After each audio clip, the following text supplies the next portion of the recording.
For decades, the image of the United States has been carefully sculpted as the ultimate portrait of prosperity. Glittering skyscrapers, pulsating avenues, opportunities springing up around every corner. But there is another America that rarely appears in advertisements, official speeches, or postcards. An America where silence has replaced haste, where entire neighborhoods have emptied out without the country noticing, and where cities that once symbolized economic victory have simply ceased to exist. There were no explosions. There were no cinematic tragedies. There was only a slow, almost polite disappearance, as if life had decided to depart in silence. 7 of these cities in particular reveal an uncomfortable truth. They did not succumb to major visible crises, but to a sum of discrete abandonments, postponed decisions, and broken promises that never made headlines. What remains are streets where the wind echoes alone, facades that observe an emptiness they can no longer deny, and stories that disappeared along with the people who left. The image of an unshakable America crumbles when observed from these forgotten spaces, where human absence weighs more than the deteriorated concrete. These ghost towns are not mere exceptions. They are signs of a growing, silent, and accelerating phenomenon that spreads while many are still distracted by the glittering surface of large metropolises. And it is in this contrast between appearance and truth that this documentary finds its starting point. Because before silence took over, something began to happen within these cities, something that almost no one noticed, but that completely changes how the future of the United States is perceived. And that is exactly what we are going to reveal next. Before we move on to the next revelation, take the opportunity to subscribe to the channel and leave a like. This ensures you follow each step of this investigation and helps us keep this work going. Let's continue. The transformation that silently consumed these 7 cities did not begin with major disruptions or official warnings, but with subtle signs that emerged like small cracks in a society accustomed to believing in its own stability. Initially, they were just almost invisible details. The closing of a century-old grocery store, the sudden silence in streets where children once ran daily, or the unexpected departure of families carrying their belongings in the early morning, as if the urgency were evident only to them. These signs gained strength when essential factories reduced shifts, laid off employees, and finally ceased operations, leaving behind abandoned metal structures that quickly became landmarks of the impending decline. As jobs disappeared and money stopped circulating, commerce shrank at an accelerated pace. Stores that were once vibrant began operating with dimmed lights, reduced hours, and eventually their doors closed permanently. Schools closed entire classes due to a lack of students, hospitals suspended services due to a lack of professionals, and police stations reduced operations to the point of institutional abandonment. The result was an environment where a feeling of helplessness became part of the daily routine. Entire neighborhoods have transformed into silent zones, with houses hastily closed, furniture untouched, and gardens overtaken by weeds, revealing stories interrupted without farewell. What began as scattered signs has solidified into irrefutable evidence that the collapse was already underway long before it was officially acknowledged. If the symptoms were so visible, why did the true causes remain hidden for so long? The most common explanation for the decline of these 7 cities usually points to well-known factors: job losses, population reduction, industrial contraction, and a drop in local revenue. However, when this phenomenon is observed from a deeper perspective, it becomes clear that the collapse did not begin when the residents left, but much earlier, in decisions made behind closed doors where the population never had a voice. The first signs emerged when large corporations, analyzing global market trends, decided to redirect their investments to more profitable regions. There was no official announcement, nor public debate. There was only the silent withdrawal of resources, leaving behind territories that became, in practice, economic orphans. The departure of these companies was not an organic movement, but the result of meticulous calculations that prioritized logistics, tax incentives, and profitability, while disregarding the social impacts that would inevitably arise. Simultaneously, indebted local administrations were forced to cut critical spending on infrastructure, education, and public safety. These cuts, far from being temporary measures, initiated a self-destructive cycle in which each reduction justified the next, accelerating a structural deterioration that manifested itself first in the asphalt, then in the buildings, and finally, in community life itself. Meanwhile, real estate funds and private investors saw the sharp drop in property values as a strategic opportunity. They bought entire plots of land at rock-bottom prices, anticipating future projects that would rarely include the former residents displaced by the crisis. Thus, a mechanism was formed in which corporate interests, weak policies, and silent speculation converged to transform entire communities into economically disposable areas. As these connections are revealed, an inevitable question arises. If the collapse was so conveniently ignored, who truly benefited from this disappearance, and who bore the human cost of this decision? Comment below. Who do you think won and who paid the price? The increasing decay of these cities left not only empty streets and abandoned buildings, it triggered a domino effect that transcended local geographical boundaries and put pressure on entire regions that previously seemed immune to any instability. The closure of schools and the loss of operational capacity of hospitals created a scenario in which essential services became rare, inaccessible, and distant. Remaining residents faced long commutes in search of basic care, living daily with precarious conditions that jeopardized both their health and safety. The reduction in policing, coupled with the absence of urban maintenance, reinforced an atmosphere of abandonment that ceased to be merely a physical condition and transformed into a continuous emotional state, marked by the feeling that any attempt at revitalization had been discarded before it was even considered. Forced migration caused by a lack of prospects further amplified the impact of this collapse. Larger regions receiving an increasing influx of displaced families saw their public services strained, housing prices skyrocket, and competition for jobs intensify.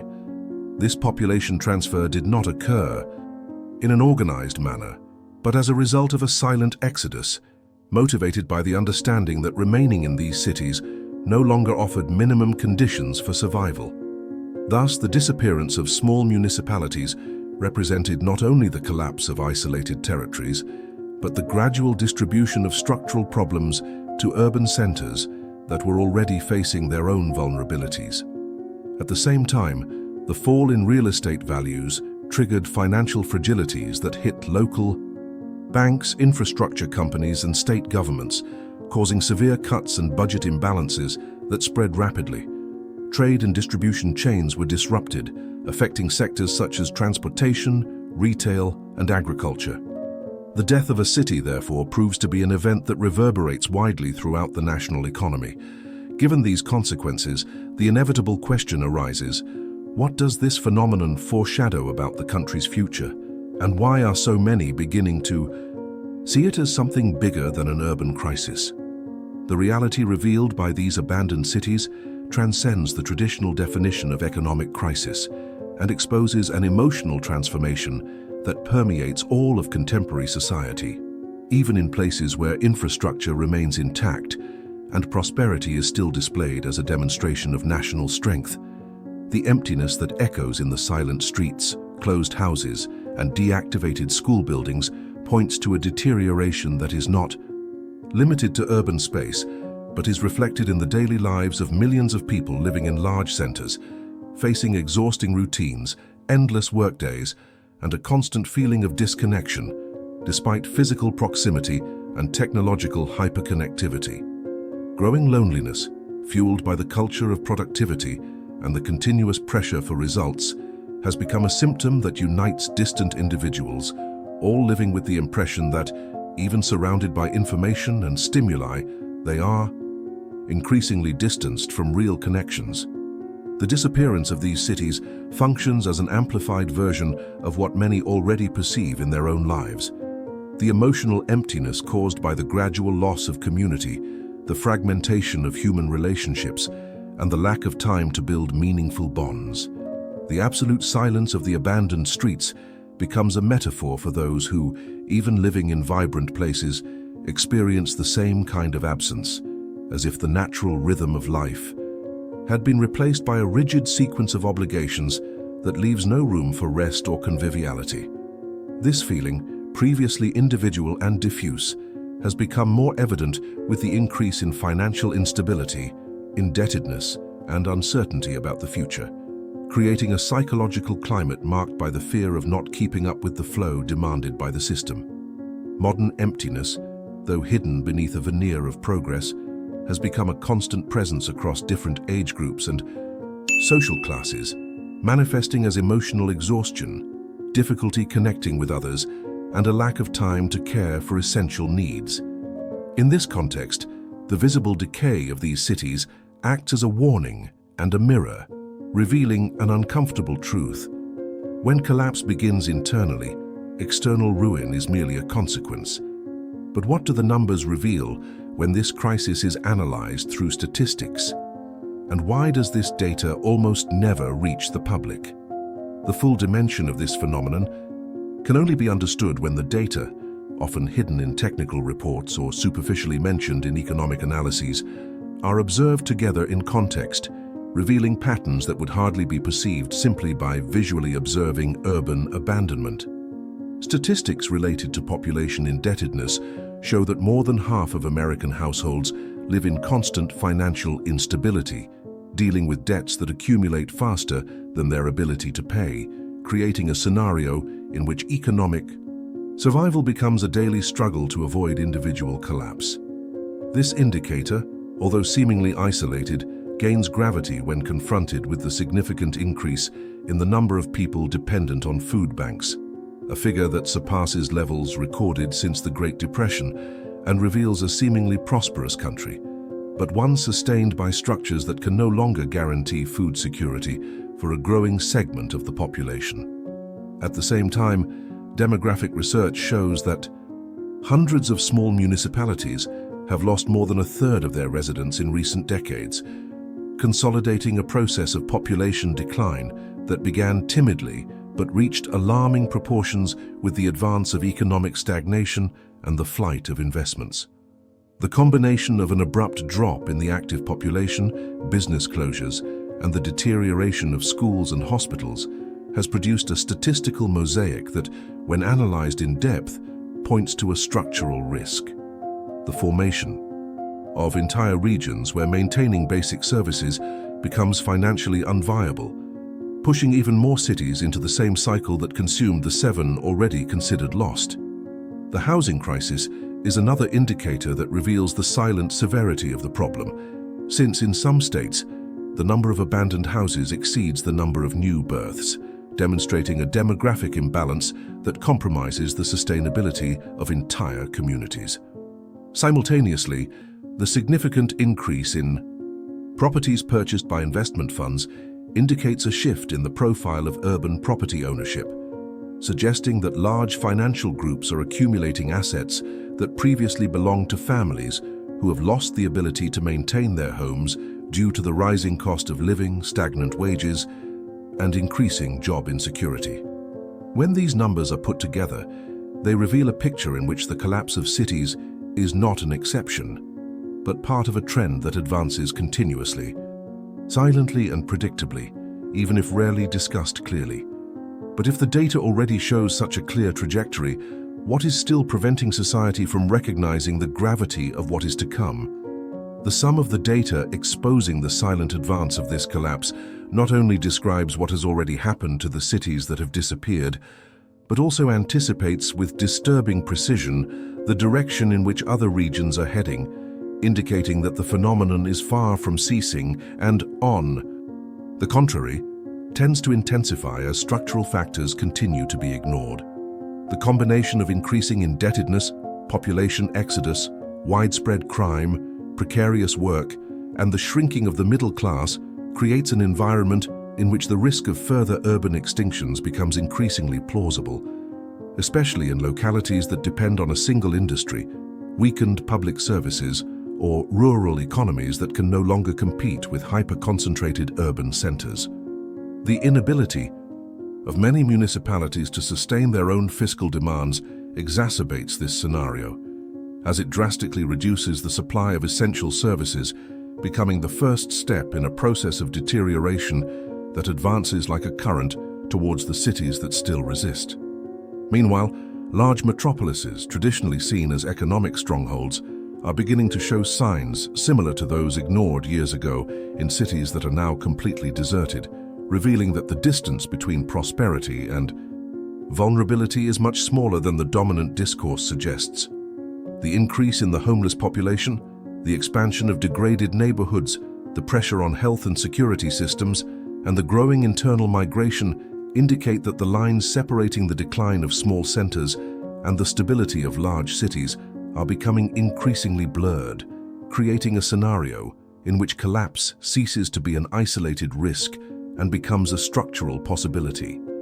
The absence of preventative policies amplifies these risks, as it allows the same cycle of abandonment, disinvestment, and deterioration to repeat itself without resistance, reinforcing the feeling that there is one visible, illuminated, and celebrated country, and another that crumbles in the shadows without significant intervention from the major institutions. The silence that has taken over the 7 cities that disappeared is not just a memory. It resonates as a warning to all those who still believe that collapses happen abruptly. What if this silence isn't the end, but merely the prelude to something even deeper that is about to emerge? A deep analysis of these vanished cities reveals that urban collapse does not present itself as an immediate disaster, but as a slow, continuous, and almost invisible process that unfolds far from the spotlight until it reaches a point of no return. The abandoned landscape that now defines these territories represents not only deteriorated structures, it symbolizes the loss of a collective trust that sustained for decades the idea of the American dream. Each empty street and each building overtaken by time reflects not only economic decline, but the dissolution of community ties and identities that depended on the solidity of these places. The silent outcome reveals an uncomfortable truth. Collapse rarely stems from major ruptures. It forms from the accumulation of repeated negligence, the slow dismantling of essential services, institutional indifference, and the belief that certain places can be abandoned without affecting the rest of the country. These 7 cities serve as a warning of a growing trend, showing that when neglect becomes routine, ruin ceases to be an accident and becomes a predictable consequence. The final reflection goes beyond lost cities. It questions the structure that allowed the silent disappearance of entire communities and exposes the vulnerability of any region subject to the same pattern. The collapse advances like a shadow, discreet, persistent, inevitable for those who do not recognize it in time. If this content revealed a truth that few people show, subscribe to the channel and follow the next chapters of this research. What comes next is even more revealing.